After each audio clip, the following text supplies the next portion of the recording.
Thousands of products regulated by the U.S. Food and Drug Administration, or FDA, are imported into the United States every single day.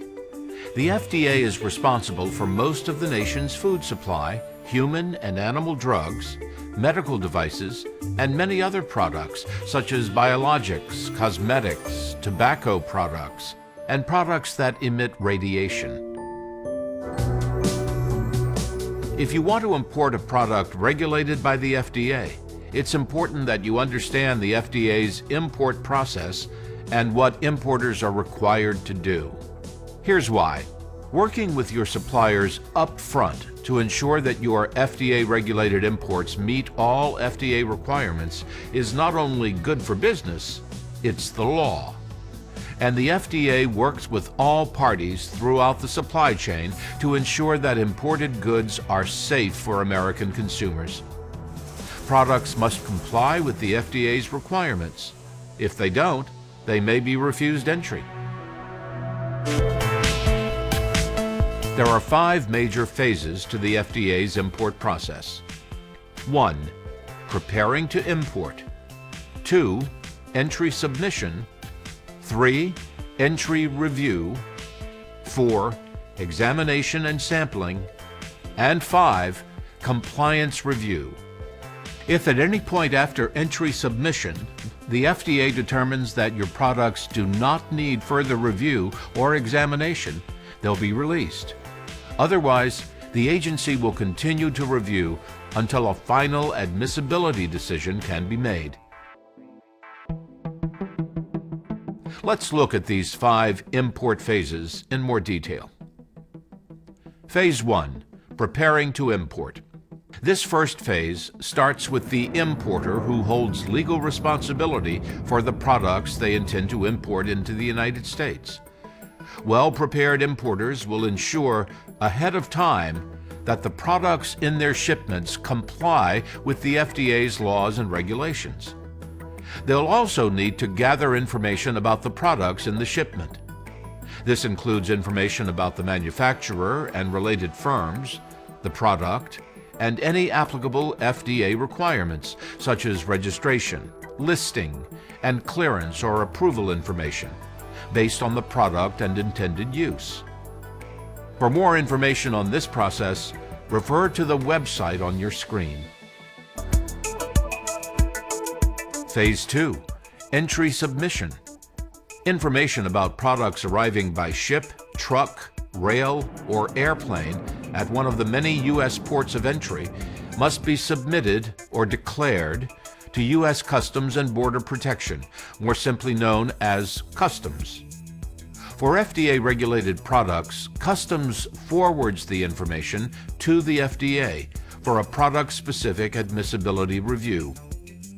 Your shipment is referred to as an entry, and each unique product in that shipment is called a line in the entry.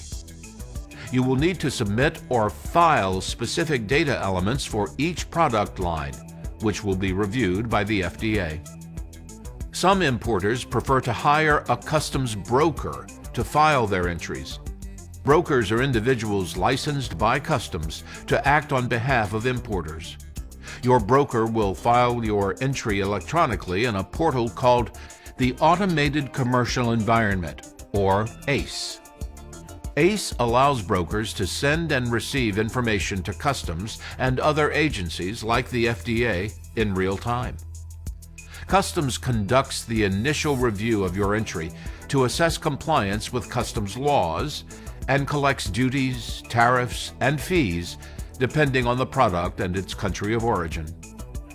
Customs may conditionally release the goods, which allows the importer to move the shipment from the port of entry, generally to a nearby location in case the FDA requests an exam. The importer must hold the shipment intact until the FDA issues a final admissibility decision. Phase 3. Entry review. Once the FDA has received information about your shipment from Customs, your products will undergo an automated electronic review using a risk-based analytics tool. Products that are flagged for additional FDA review must be held intact until the FDA makes a final admissibility decision. The FDA's injury review system will forward information about your products to the local FDA import office where your shipment entered the United States. An FDA entry reviewer will assess the information to determine if any products can be released or appear to be violative, or if additional information is needed, such as entry documents from the importer or broker. The entry documents consist of customs forms, invoices, bills of lading, and any other documentation that would be helpful for the reviewer to determine if your products are admissible. For example, you may consider providing additional documentation, such as an end-use letter, product label, ingredients list, certificates, or processing records. The information contained in these documents can help fill in information gaps and help the FDA verify the product's compliance, resulting in the FDA's release of your products. If the reviewer still needs more information beyond what is available in the documents, they may request that your shipment be physically examined. If that happens, you will be notified that the FDA needs the location of your products. If information indicates that any product in the shipment may be in violation of FDA requirements, the product will continue to be held for a compliance review.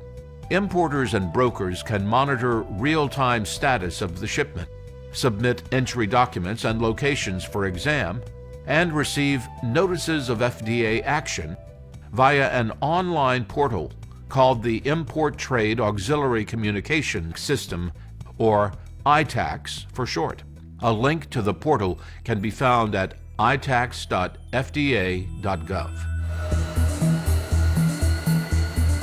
Phase 4. Examination and sampling.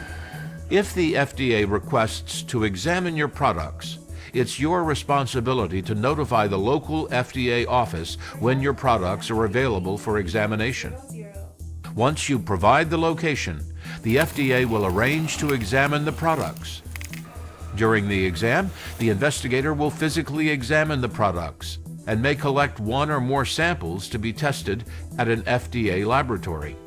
How the product is examined and whether a sample is collected for testing depends on what the product is, the known hazards for the product type, and any other information the FDA has gathered during the review process. Products that appear to be compliant after the physical exam, which have no other concerns, may be released by the FDA. If the physical exam suggests the product appears to be violative, or if a sample was collected, the results will be forwarded to the FDA's local compliance branch to determine whether the product can be released or should be detained. Phase 5. Compliance Review. The compliance branch will review the evidence gathered from documents, the physical exam, or laboratory results to determine if the product is in violation of any FDA laws or regulations. If the product appears to be compliant, it will be released. If the product appears to be violative, it will be detained, and a notice of FDA action will be issued to the importer and broker with a list of the violations observed by FDA staff. The importer is then given a detention and hearing period to present evidence or testimony to demonstrate that the product is not violative. If the evidence or testimony successfully overcomes the appearance of violation, the product can be released. If the importer cannot overcome the appearance of violation, the product will be refused entry into the United States. The compliance branch will issue a notice of FDA action explaining the reasons for the FDA's refusal decision and notify customs.